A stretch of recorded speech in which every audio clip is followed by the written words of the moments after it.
As mãos diligentes governarão, mas os preguiçosos acabarão escravos. Salomão. Capítulo 2. Vale a pena perseverar. Durante a Depressão dos anos 30 nos Estados Unidos da América, um cartunista político desempregado escreveu para um dos principais jornais locais, pedindo trabalho. Ele foi prontamente avisado de que o jornal não estava precisando de um cartunista.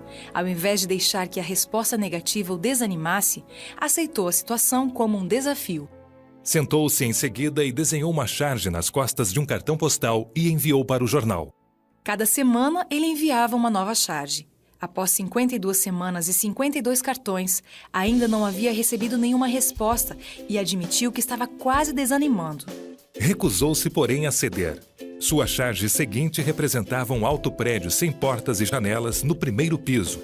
Um homem com a expressão de desespero em seu rosto corria em volta do prédio gritando: "Deve haver um meio de entrar." Dessa vez o jornal enviou um telegrama: "Venha e comece, nós nos rendemos."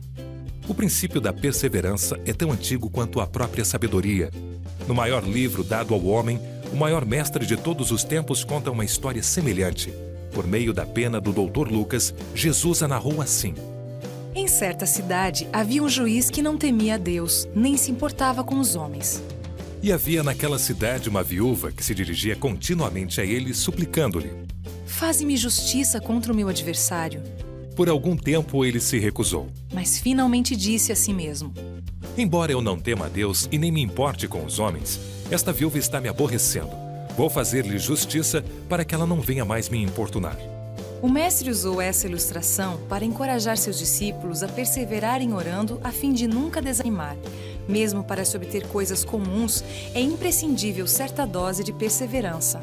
Ela se torna um princípio importante para a pessoa que luta por um grande objetivo e quer viver uma vida plena de satisfação. Perseverança ou talento? Falando aos calouros, o presidente de uma universidade deu o seguinte conselho: Nem sempre é fácil começar a vida profissional, especialmente em nossos dias.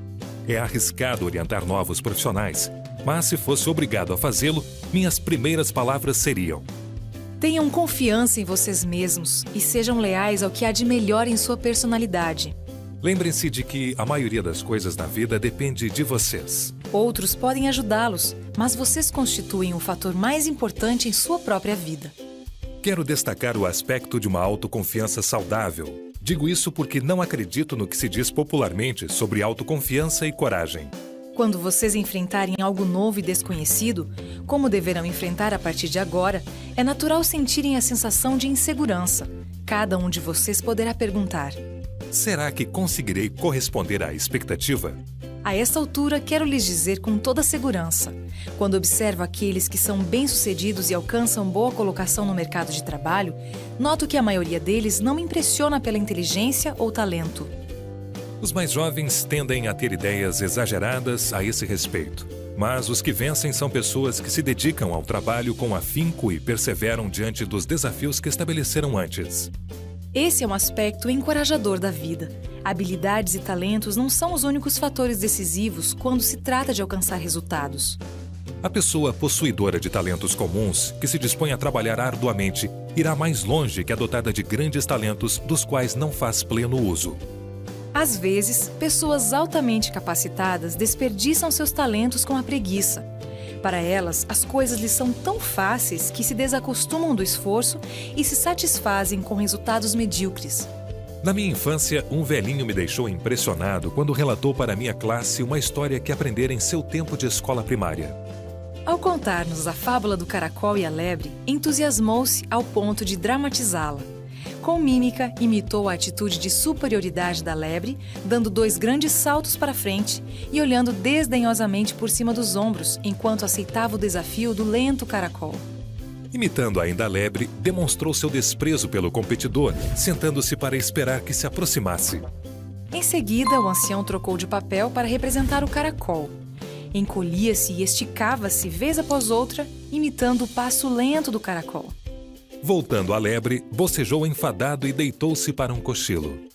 Agora, ele era o caracol outra vez, demonstrando como, centímetro por centímetro, perseverantemente o molusco avançava até cruzar a linha de chegada, sendo aclamado vencedor enquanto a lebre continuava dormindo.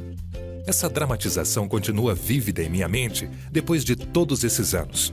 Durante esse tempo, vi essa lição sendo demonstrada muitas vezes na vida de jovens e idosos. Pessoas talentosas deixam grandes oportunidades escaparem porque não se incomodam em fazer o esforço necessário. Todavia, surpreendem-se quando pessoas menos capacitadas passam à frente. Iniciando e terminando. Um adolescente ganhava boa parte de seu dinheiro cuidando dos jardins de seus vizinhos. Seu pai estava realmente curioso ao observar os métodos do rapaz. Por que você espera até que eles tenham começado a cortar a grama antes de perguntar se gostariam que você o fizesse? Perguntou-lhe o pai. Aprendi a não me apressar demais, respondeu o filho. Consigo a maior parte do meu trabalho aproximando-me de pessoas que já fizeram um bom pedaço, continuou. Quando estão pela metade, estão prontos a desistir. O momento em que a tarefa se torna mais difícil e a tentação de desanimar se torna mais forte pode ser o ponto em que o sucesso está mais próximo. É provável que você já tenha lido sobre as ricas descobertas de diamantes em Kimberley, África do Sul, há uns 100 anos.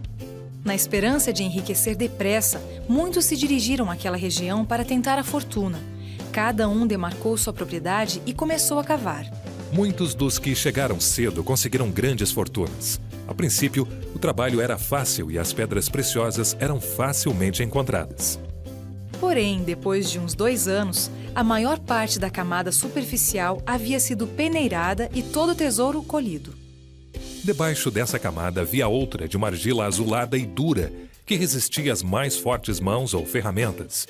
Poucos foram os que pensaram em atravessar essa camada aparentemente impenetrável. Um após o outro, os homens foram abandonando seus campos ou vendendo-os por ninharias para qualquer um que fosse suficientemente tolo para comprá-los. Logo se espalhou a notícia de que o campo de diamantes estava esgotado. Barnett Barnato era proprietário de uma lojinha perto do campo de diamantes. Havia chegado tarde demais para adquirir um terreno daqueles. E agora seus negócios estavam declinando à medida que os homens abandonavam os campos. Decidiu então que deveria comprar um dos terrenos que estavam sendo vendidos por preço tão baixo. Um dia, enquanto tentava abrir uma brecha naquela argila dura como pedra para ver o que havia ali debaixo, notou que alguém o observava. Era um homem que tinha vindo da Inglaterra em busca de clima mais moderado, esperando assim recuperar a saúde. O estranho observou o trabalho de Barnato por 1 ou 2 dias e então comprou também parte do campo e começou a trabalhar. Foi assim que Barnett Barnato e Cecil Rhodes se tornaram os proprietários de um dos mais ricos campos de diamantes do mundo. Eles uniram as forças para formar o The Beers Corporation, que continua em atividade até hoje. Numa palestra para estudantes, o presidente de uma universidade norte-americana resumiu a experiência desses 2 homens nestes termos. Quando o cavar se torna difícil, a maioria das pessoas procura uma desculpa para abandonar a tarefa. Mas é precisamente aí que a pessoa sábia cava com mais avidez e energia do que nunca. Vencendo barreiras. Certo engenheiro que gostava de dizer: tudo que vale a pena ser feito, vale a pena ser bem feito, visitou um hospício. Nos jardins, encontrou um paciente que estava serrando um toco de madeira. Depois de observar por alguns minutos, notou que o doente não estava avançando no trabalho. Aproximando-se, descobriu surpreso que o homem usava a serra com os dentes para cima. Por que você está segurando a serra desse jeito? Perguntou o engenheiro. É simples, sorriu o paciente. Tentei do outro modo também, mas é muito mais fácil empurrar com os dentes para cima. O riacho, em sua viagem para o oceano, escolhe sempre o caminho que ofereça menos resistência. Pode-se ver o resultado nas curvas intermináveis que triplicam a distância. Da mesma maneira, a estrada se torna muito mais longa do que deveria para aqueles que sempre procuram um caminho mais fácil na jornada dos deveres da vida. Porém, o esforço feito com inteireza de coração conseguirá superar mesmo as maiores dificuldades. Esse espírito de determinação foi demonstrado na vida de Liz Hartel, uma mulher dinamarquesa. Há alguns anos, ela ganhou uma das medalhas de prata mais cobiçadas nos Jogos Olímpicos. 7 anos antes, ela havia sido vitimada pela poliomielite, mais conhecida como paralisia infantil. Muitas operações e longos períodos de hospitalização foram necessários. Sendo que ela não podia andar, seu esposo a carregava de um lugar para o outro. Mas apesar do sofrimento e debilidade, ela nunca perdeu a coragem. Cooperava avidamente com seus médicos e a cada passo que dava, sua força aumentava e seus ideais se elevavam. Logo, estava trocando a cadeira de rodas por muletas e as muletas por bengalas. Seu antigo interesse de andar a cavalo voltou e, apesar dos protestos da família, ela insistiu em montar novamente. Na primeira vez, teve que ser carregada e colocada sobre o cavalo, mas ela se sentou firmemente na sela.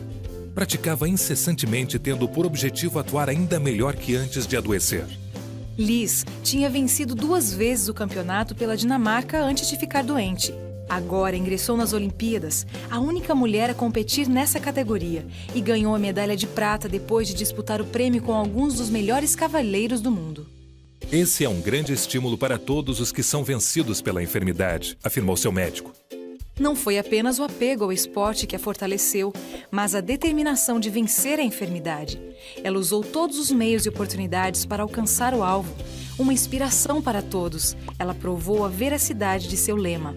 Você pode fazer qualquer coisa se acreditar que é capaz. Um amigo meu disse certa vez: tenha cuidado quanto ao que você quer, porque certamente o conseguirá. Embora essa afirmação seja um tanto exagerada, ela contém mais de uma gota de verdade. Se você quer realmente algo, irá até o limite de suas forças para conseguir aquilo que sonha. Não haverá barreiras que possam detê-lo. Um estadista europeu que estava se gabando de seus soldados para o Lord Palmerston, ex-primeiro-ministro inglês, disse: Nossos soldados são os mais corajosos do mundo. Lord Palmerston contestou: Eles não são os mais corajosos, mas são corajosos por mais tempo. Isso é o que conta. A pessoa que não desanima, mas se apega ao dever por mais tempo que a maioria, tem um maravilhoso futuro pela frente.